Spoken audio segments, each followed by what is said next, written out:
quinto ano, tudo bem com vocês? Eu espero que sim. Sejam todos muito bem-vindos a mais uma aula de língua portuguesa. Eu sou a professora Denisa Braga e estaremos juntos hoje nessa aventura de descobertas. Então vamos lá? Hoje, sexta-feira, você e eu já sabemos, é aquele dia especial da retomada dos conteúdos da semana que tivemos, não é mesmo?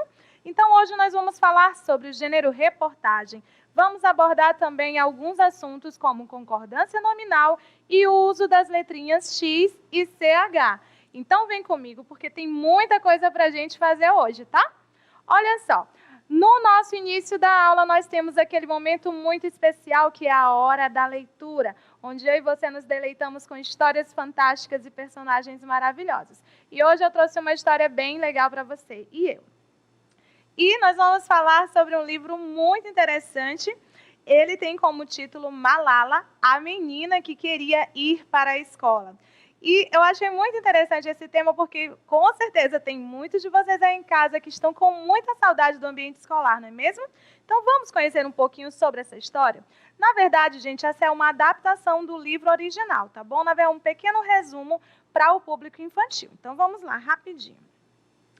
No alto das montanhas de um país chamado Paquistão, onde a estrada encontra a nascente do rio e o ar é mais fresco, fica a cidade de Mingora, a maior do Vale do Swat. Foi lá que uma menina chamada Malala nasceu, em um casebre na frente da escola Kouchal, do professor Ziauddin Yousafzai, seu pai. Olha só, né? A gente já vê que é uma história que não tem origem brasileira. Então, vamos continuar. Malala cresceu entre as carteiras antigas da escola e aprendeu a amar os livros desde pequena. Antes mesmo de aprender a ler e escrever, assistia às aulas escondida entre as alunas mais velhas. Por isso, quando chegou a vez dela, Malala foi a mais sabida, a mais valente e a mais falante da escola. Desde pequena discursava como gente grande. Olha aí na ilustração a Malala bem pequenininha, escondida no meio das carteiras, né? Então vamos continuar, gente. E o que fazia Malala ser tão especial? O querer saber, as horas, às vezes, ela perguntava às pessoas, outras perguntavam aos livros, mas não ficava sem resposta, era uma menina muito curiosa.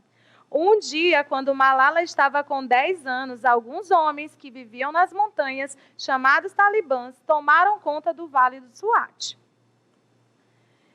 Eles proibiram as pessoas de fazer muitas coisas, entre elas proibiram as meninas de estudar. Malala se entristecia em ver o uniforme, a mochila e o estojo no canto sem uso. Às vezes ela sentia medo e chorava baixinho, escondida. Daí lembrava ter o nome de uma heroína, Malala de Maiwand. Então enxugava as lágrimas com o véu, que é usado por todas as meninas do Vale de Swat. Eu tenho direito à educação, eu tenho direito de brincar, eu tenho direito de cantar, eu tenho direito de falar, disse Malala a uma rede de TV internacional. Suas palavras foram ouvidas por toda parte. Os talibãs tentaram calar Malala, mas em vez disso, a voz dela se tornou ainda mais forte, pois muitas pessoas se uniram à sua luta. E aqui nós vemos aqui algumas ilustrações falando sobre as meninas, né, daquela região. E as meninas ficaram com mais vontade ainda de estudar. E nós vemos aqui algumas ilustrações mostrando algumas dessas meninas saindo daquela região.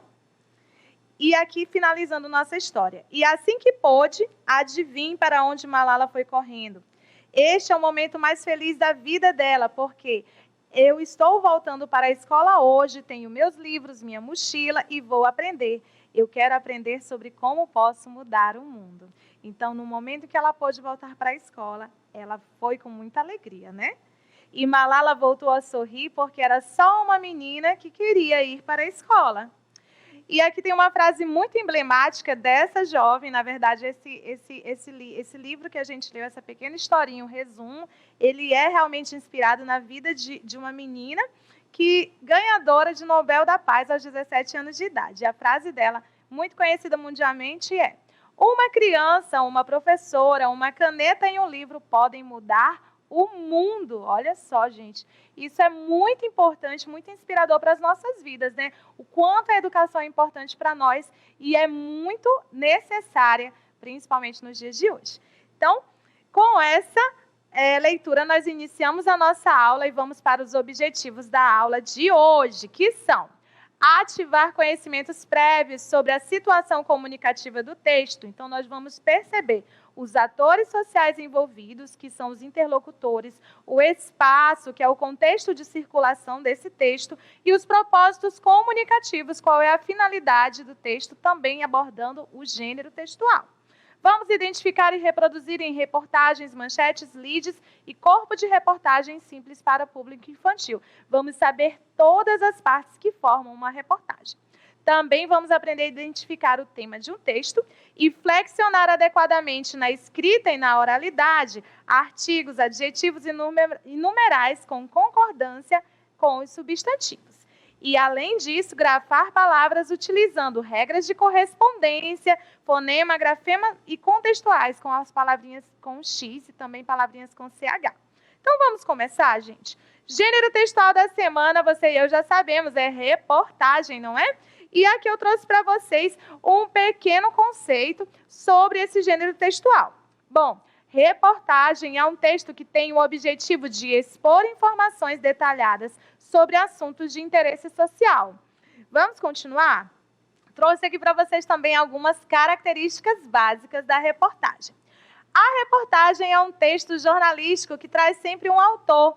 É uma identificação de quem produziu toda aquela reportagem. Ela pode vir no início ou apenas no final do texto.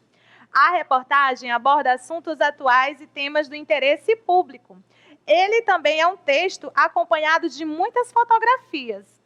A reportagem ela traz sempre o seu discurso na primeira ou na terceira pessoa. E pode incluir também opinião, comentários pessoais de quem está produzindo a reportagem, ou seja, do repórter, tá bom?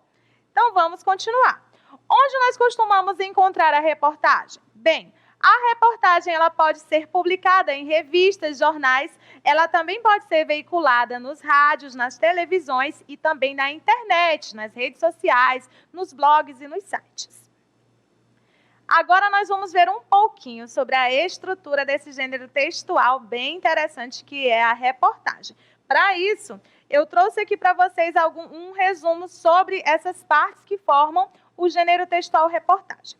Bom, primeiramente, uma reportagem ela vai trazer o título principal, que também pode ser chamado de manchete. Então, é o tema mais amplo da reportagem e, geralmente, é um tema que vai chamar a atenção do leitor. Além do título principal, nós temos também um título secundário, que também pode ser chamado de subtítulo. E é uma pequena explicação do conteúdo que vai ser tratado no texto.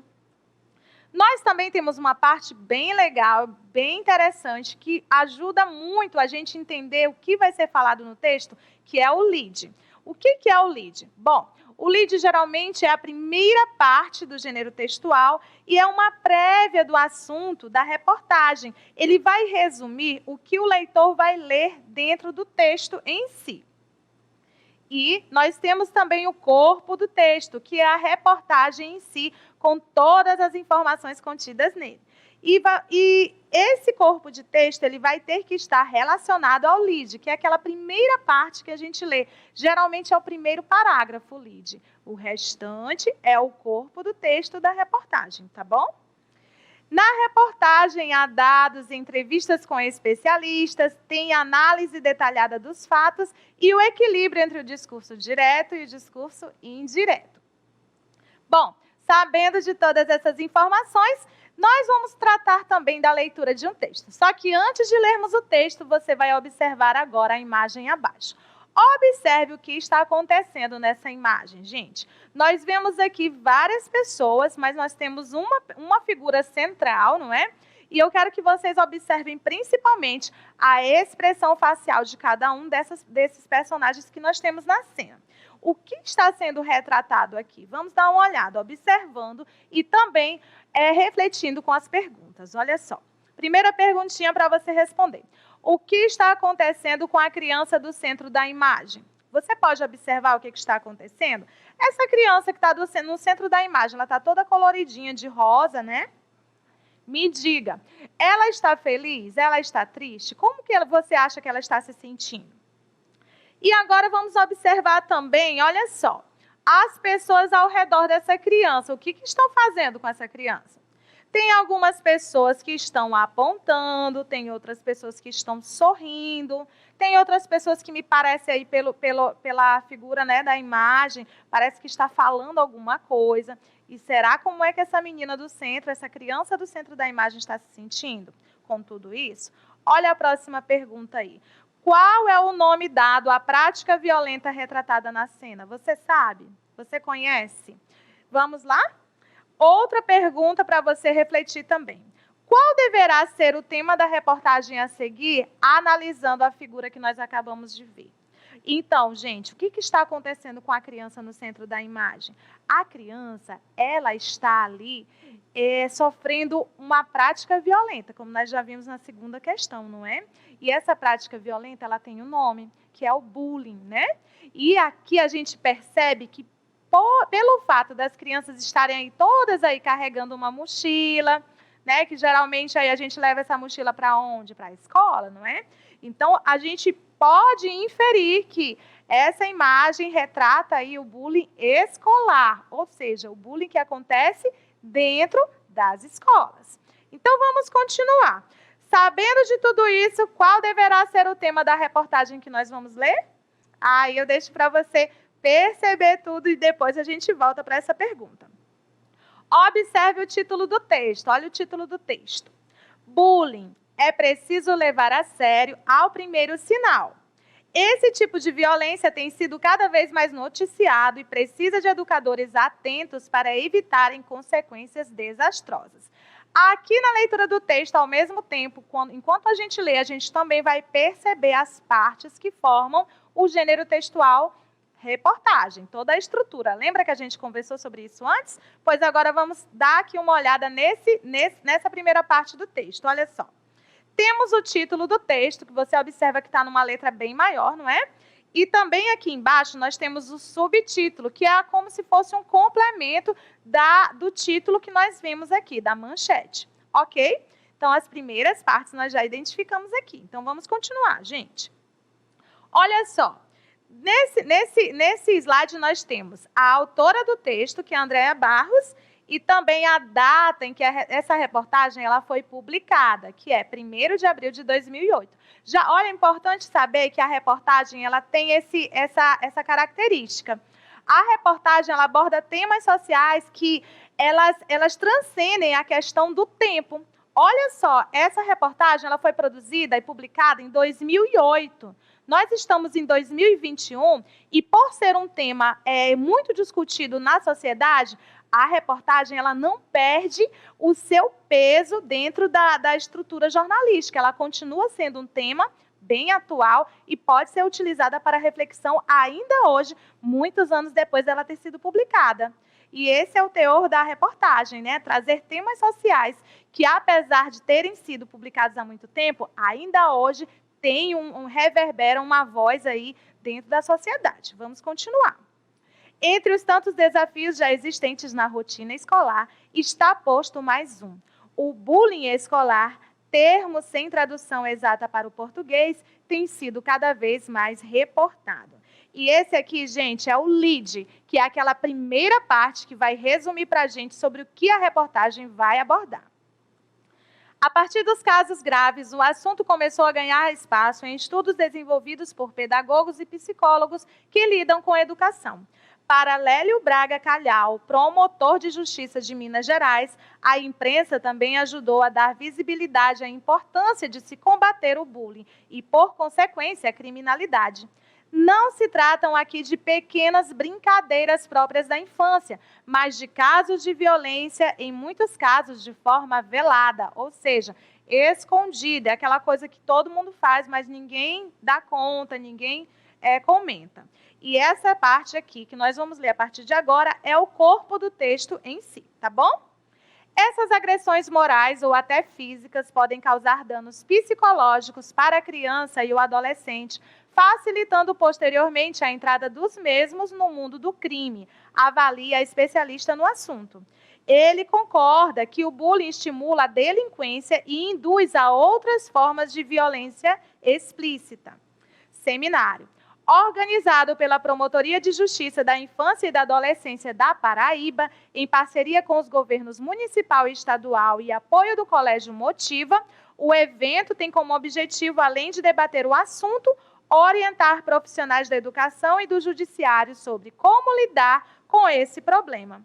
Durante o encontro, também foi lançada uma publicação a ser distribuída para as escolas paraibanas, onde são apresentados os sintomas mais comuns da vítima desse tipo de agressão, algumas pistas de como identificar os agressores, conselhos para os pais e professores sobre como prevenir esse tipo de situação e mostram-se ainda mais quais as consequências para os envolvidos. E aqui nós temos o acesso, né, que foi feito, tem a data direitinho, e a fonte, o site de onde você pode também pesquisar essa mesma reportagem. Então, vamos lá, gente. O tema do texto lido é, olha só, letra A, bullying na escola. B, bullying entre crianças. C, bullying entre adolescentes. Ou D, as consequências do bullying. O que você acha?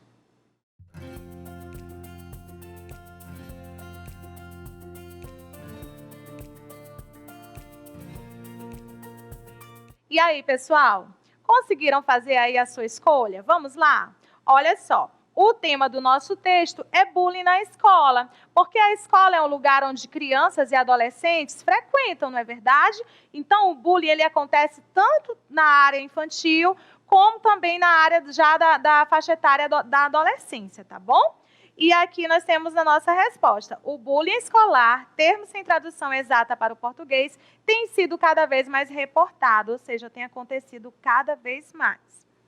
Então agora, gente, olha só, nós vamos falar sobre um assunto muito interessante, que é concordância nominal.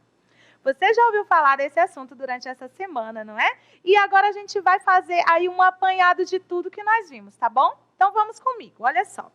Concordância nominal. O que é concordância nominal, gente? Você sabe que a palavrinha concordar é estar de acordo com alguém, não é? Com algo ou com alguém. Por exemplo, quando a gente está lá na sala de aula, a gente vai implantar aquelas regrinhas, né, de comportamento, regrinhas de interação uns com os outros, e a gente vai concordar a respeito de alguns assuntos. Então, o que é concordância nominal? É a concordância que ocorre entre o substantivo e as palavras que acompanham o substantivo. Como é esse tipo de concordância do substantivo com as outras palavrinhas?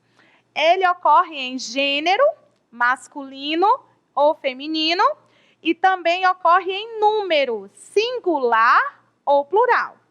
Agora a gente vai saber quais são essas palavrinhas que acompanham o substantivo, tá bom? Olha só. O substantivo ele pode ser acompanhado por algumas palavrinhas. E essas palavrinhas elas têm que concordar com o substantivo. Ou seja, se o substantivo estiver no masculino, a palavrinha que acompanha ele também vai ter que estar no masculino. Se o substantivo estiver no plural, a palavrinha que está acompanhando ele também vai ter que estar no plural. Então, é mais ou menos isso por aí, tá bom? Então, quais são as palavrinhas que acompanham o substantivo? É a palavrinha da classe gramatical numeral, que é, por exemplo, primeiro, segundo, número 1, 2, 3, por aí vai, tá bom? Temos também o artigo, que é aquela palavrinha que vem antes do substantivo. Por exemplo, substantivo menina. Qual é o artigo que vem antes do substantivo menina? Menina está no feminino e está no singular. Qual é o artigo que pode vir? Definido. Artigo a menina. Se for indefinido, uma menina. Entenderam? Então, vamos continuar. Também temos os pronomes, que também devem aí concordar com o substantivo. E o adjetivo, que é aquela palavrinha que qualifica o substantivo. E ela também tem que estar em concordância com o substantivo. Aí eu trouxe para vocês esse desenho aqui que ilustra bastante o que a gente vai falar hoje, né, sobre esse assunto. E aqui nós temos o substantivo de um lado e o adjetivo do outro lado. Eles estão como se estivessem aí numa terapia de casal, né? E o adjetivo está dizendo assim: o problema é que ele nunca concorda comigo. Ou seja, o adjetivo está reclamando de que é ele que sempre tem que concordar com o substantivo. E isso aqui é uma dica muito boa para você nunca esquecer disso nas suas produções de textos, tá bom? E nas provas também, nas atividades sobre essa questão de concordância nominal. Lembre-se sempre, identificar o substantivo dentro da frase é muito importante para que as outras palavrinhas possam concordar com o substantivo. Essa é a regra, tá bom? Então, vamos continuar, pessoal. A concordância nominal, ela ocorre quanto ao gênero do substantivo. A gente já falou sobre isso, não é? Que é o masculino e o feminino. E a concordância também pode ocorrer em relação ao número do substantivo, singular ou plural. Então, vamos continuar. Vamos ver alguns exemplos de concordância nominal agora, tá bom? Olha só, eu trouxe para vocês duas palavrinhas. Menino bonito. Menino, a gente vê aqui na nossa expressão, o que é menino? Menino é um substantivo, entenderam?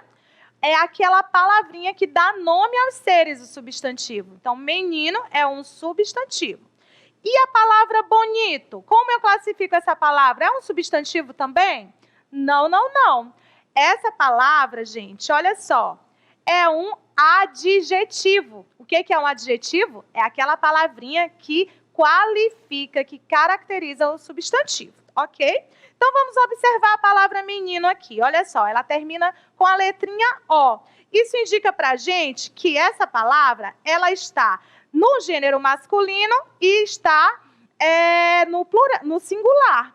Ou seja, para concordar com o substantivo, a palavrinha que acompanha ele também tem que estar do mesmo jeito, no gênero masculino e também tem que estar no singular. Isso é a concordância, ok? Então, vamos continuar, gente. Olha só. Então, gente, agora nós vamos completar algumas sentenças com as palavras adequadas. Eu trouxe para vocês aqui algumas frases e tem uma lacuna em cada uma dessas frases e, entre parênteses, vocês têm duas opções.